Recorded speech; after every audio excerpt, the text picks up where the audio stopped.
नमस्कार। आशा करुच्ची आपण मैंने समस्ते बहुत भल थे। तो आज आपण मान गोटे आउ गोटे नोटिफिकेशन आसी ओपीएससी तरफ तो वीडियोटा शेष पर्यंत देखते जहाद्वारा ओपीएससी तरफ कौ पदवी आसूसी तार डिटेल्स आपण मैंने ये वीडियो माध्यम जानवे। तो चलते वीडियोटा स्टार्ट करने पूर्व चैनल जब नुआ आते चैनल को सब्सक्राइब करूँ एवं लाइक शेयर करने को जमारू भूलें एवं निज सांग मान शेयर कर दिंतु जहाद्वारा सेमान मध्य यही पदवी विषय रे आवेदन करेंगे एवं यार डिटेल्स नोटिफिकेशन खूब शीघ्र आसव। आपण मान आम टेलीग्राम लिंक रे जॉइन हो जातु से आपण मैंने पाइपर।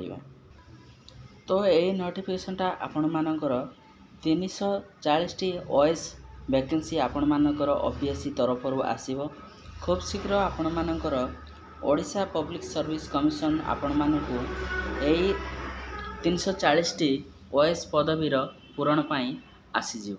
तो यह थिला स्मॉल नोटिफिकेशनटा आपण मान पाई जो आग को आसवा जाउची आपण मानकर ओपीएससी तरफ यार डिटेल्स से पर्यंत आसेनी। जदि आसीबो सेते बेले मु आपण मानकु इन्फॉर्म कराई देबी एवं ओपीएससी तरफ आपण मानकर आरआई आमीन पदवी 2895 टी वैकेंसी खाली रही। यार मते वीडियो मु बनै देइछि, आपण माने सेठी जाई कि चेकआउट करंतु। रहउची धन्यवाद। जय जगन्नाथ।